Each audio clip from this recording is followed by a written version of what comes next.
Have you ever noticed that your income can go up, and yet your sense of financial freedom barely changes?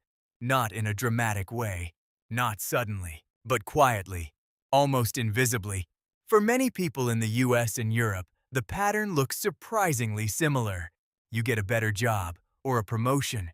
Your salary increases from something like $3,500 a month to $5,500 after tax. At first, it feels like progress, real progress, the kind you can finally feel. And for a few months it is. Then something subtle happens. You move out of your old apartment. Not because you had to, but because you can afford better now. Rent goes from $200 to $2,000. It still feels reasonable because your income increased. Then the car situation changes. The old used car starts feeling inconvenient. You upgrade. Now there's a $450 monthly payment. Nothing extreme on its own.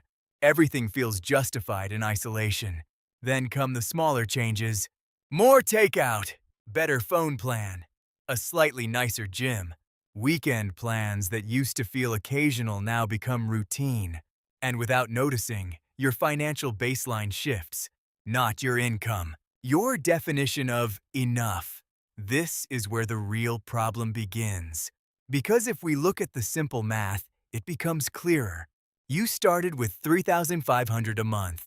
Let's say your essential expenses were around $2,000. That left you with $5,500 of breathing room. After the raise, you're making $5,500, but now your rent is $2,000, car is $450, and your upgraded lifestyle pushes essentials and semi-essentials to around $3,800. So now your breathing room is $1,700. On paper, you're better off. You're saving a bit more. You're earning more.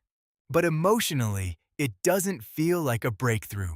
It feels like you're still one unexpected expense away from stress. That gap between expectation and reality is where lifestyle inflation quietly lives. And it doesn't happen because people are irresponsible. It happens because of psychology. When income increases, the brain doesn't treat it as extra money. It treats it as permission. Permission to move closer to a new social standard, a new environment, a new comparison group.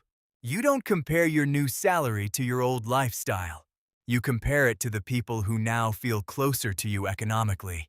Colleagues, friends, social media, even subtle cultural expectations in cities like London, Amsterdam, New York, or Berlin. And once your reference point changes, your normal life changes with it. What used to feel like luxury slowly becomes baseline. A nicer apartment is no longer a reward. It's just where you live. Dining out twice a week is no longer a treat. It becomes routine. A newer car is no longer a status symbol. It becomes reliable transport. This is how lifestyle inflation rewrites your internal definition of enough without ever announcing itself. The real issue is not the spending itself. It's the direction of adjustment. Income rises linearly, but lifestyle expectations rise socially. And social expectations are almost always faster. Over a period of 5 to 10 years, this creates a quiet imbalance.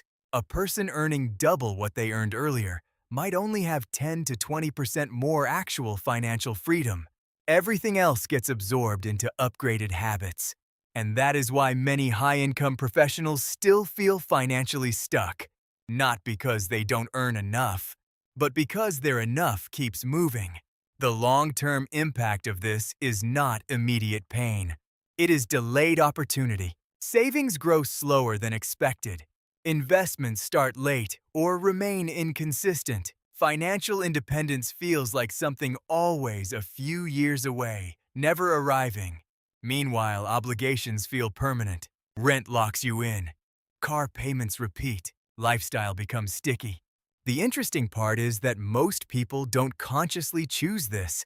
It happens gradually through comfort, comparison, and adaptation.